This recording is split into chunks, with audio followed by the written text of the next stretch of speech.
Welcome to the World Gadget 02 to my channel Handheld related, but we'll get a little deeper than that. The first bit of news, of course, you know I have to talk about it, the new rumor on the street that Sony PlayStation is working on a new handheld, a new portable gaming device. Yes, this comes directly from Bloomberg, reporting directly from Japan that unnamed sources are saying that Sony has been working and prototyping a new handheld device. The Bloomberg report, which I'll link in the description down below, says it's a portable console that will play its PlayStation 5 games on the go. The product is aimed at extending Sony's reach and contending with Nintendo for the portable gaming market. According to people familiar with its development, it would also counter any potential hardware from Xbox, which has been working on prototypes. Also, the interesting thing from this report is saying that this actually is building off of the PlayStation Portal, which this report says that those people were saying that, quote, Sony initially had intended for it to function as a portable gaming device, but it was actually built as a portable gaming device, and it was built as a portable gaming device, and it was built as a portable gaming device, and it was intended to expand Sony's gaming audience more than anything, and also just compete with what else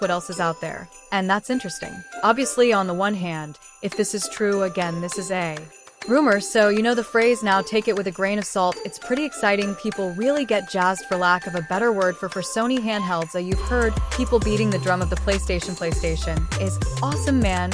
I mean, hang on, let me go on my little treasure trove here. The PlayStation Vita is a great device, just a well-built, nice thing. I have like a revised version, but just a great device out of the PSP. You know, also good, maybe not as good, but still for the time, both PSP and the Vita, they were like legendary, revolutionary devices, right? They felt like big deal game changers, things they were capable of doing things that you hadn't seen in a handheld or portable fashion in the mainstream. The thing this time around, right, is if Sony jumps on this, they're jumping on something that has been done. The Steam Deck is out there, the ROG Ally, all these things are out there and people are using.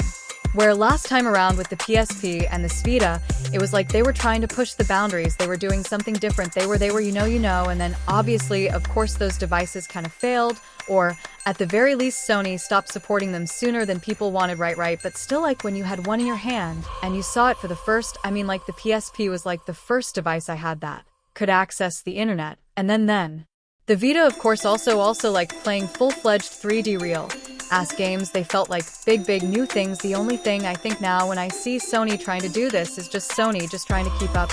So I'm just curious to see what that means, what this can really be, because Sony just is kind of, you know, at least from this report, doing this to keep up with the Joneses, but also to expand their gaming audience, essentially.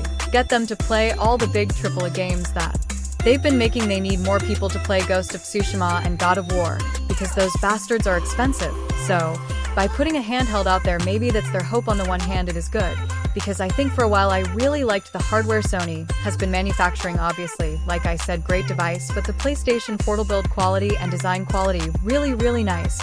So if they took that design ethos, I would be interested in that. But again, I'm really hoping, if this is true, if this thing is real, it does have something else going for it to make it stand out, to be above other than that you can just play your PS5 game on it. I don't know at this point. Maybe it's because I play a lot of handheld games. I love my Steam Deck. I need to see more. I wanted to do something different this time around. It does feel more like just a growth thing, a thing they feel obligated to do, with Microsoft and Phil Spencer constantly coming out saying, oh yeah, we're going to hand out, we've been prototyping a handheld with Steam Deck doing well, with other PC hardware competitors also trying to get handheld with Nintendo Switch, of course, sales-wise, and everything being the biggest thing since sliced bread. This time it feels out of obligation again. It's a cool idea, and you know I'm very interested to see how exactly they do it. I just hope they got a little something else, just a little magic. Either way, though, I think like consumer choice is really good in this regard.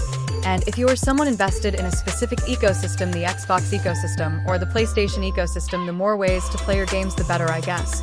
So I guess ultimately, while like I'm saying, you know, I wish there was a little bit more to it, I do think it's interesting. I think the fact that both Xbox and Sony are working on handheld things is kind of cool.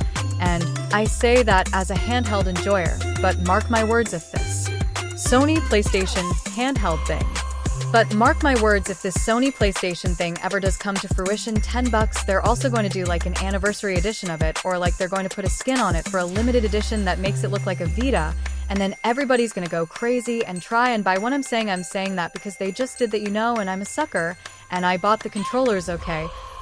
Anyway, I'm curious to hear from you guys what you think about this. If you are a handheld gamer? Are you someone that's already just happy with Portal or remote play or streaming? Or do you want the dedicated PS5 games on a handheld again that could potentially be a pre-beefy handheld? But I don't know what you expect. Are you like me? You want something weird, something different to it, something that just feels a bit different other than it's a PS5, but just kind of portable? I don't know, I don't. No, let me know what you think where you're at. Whether you're a PlayStation person or not, I want to know what you're thinking. Hey, next up, this video is sponsored by Novi. Check out their hover pens. Look at this, look how cool. So, if you don't know, Novi creates unique, innovative, stylishly designed products aimed to just inspire. They got some creativity and quality behind their stuff. I've been using their hover pens for a few months. Now I've had it right at my side at my desk, and to be totally frank, they're just really cool. It's just a really nice high-quality pen, but also as a designer, I just really appreciate how awesome it looks. In fact, the Interstellar edition you see here actually received the award of one of the best innovations of 2022 by Time. It's a ballpoint pen sitting in a 23.5-degree angle. It's actually like I've said, I have a map, and I got my desk and scribbled down notes. And how do you remember stuff? And I just like the way the pens look, because it feels like it could be like from Mass Effect, it like at a desk at the Citadel, or on the Northern Normandy, or something. They also offer the cover pen Future Edition, a here over faster silver if you look for something a little bit more professional, maybe a little corp refillable, so you can slap some fresh in there and use these things for a long time. And like I said, they just make for a really compelling gift. I've emphasized that before, and now it's even more important. Because of Black Friday, yes, the Black Friday sale is 20% off all hover pens until December 3rd with free shipping to most countries. All you gotta do is use code on Jake, and there are QR codes here on screen to access your region. Check these things out. You can also click in the link in the description down below to again enjoy 20% off all hover pens until December 3rd.